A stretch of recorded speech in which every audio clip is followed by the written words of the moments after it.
Allah, Allah, you are my all, you are my love. Allah says in the Quran, La tansa nasibaka min ad-dunya. Do not forget your portion of the dunya. Imam Qurtubi says that your portion of this dunya is your kafan. That the only thing that you will take from this dunya is your kafan. You know, everything else you leave behind. Your car, your bank balances. You take nothing. Your popularity, your fancy scarves, your nice homes, your nice garments, everything remains behind. What you go to in the grave is those two kafans. That's it. And this is a reality of the dunya.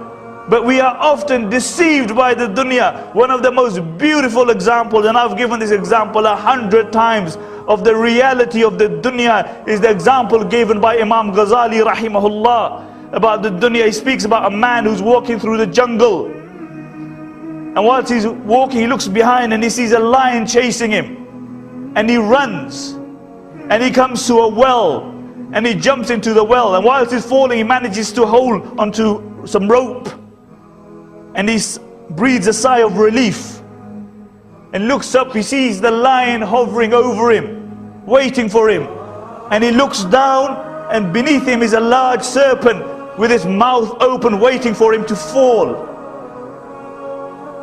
and the only support he has is the rope. And after a little while he sees a black mouse and a white mouse set upon the rope, and they begin to nibble it.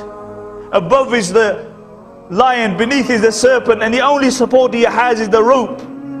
And now that's being nibbled at, and in front of him he sees this honeycomb, and he looks at this honeycomb, and then he sticks his finger into that honey, and he takes that honey upon his finger and he places it upon his tongue, and the sweetness of the honey momentarily makes him forget the lion, the snake, and even two mice.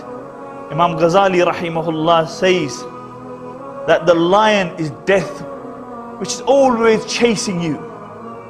The serpent is your grave, into which every person will fall. And if he's a good person, it will be rawdatun min riyad al-jannah, a garden from the paradises gardens of paradise. And if he's evil, it will be a pit from the pits of Jahannam. And the rope is his life. And the black mouse denotes the night, and the white mouse denotes the day. And they are always nibbling upon your life.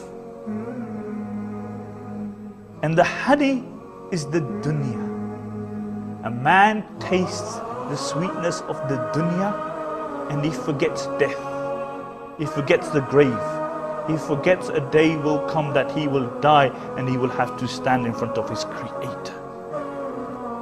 This is the reality of the dunya.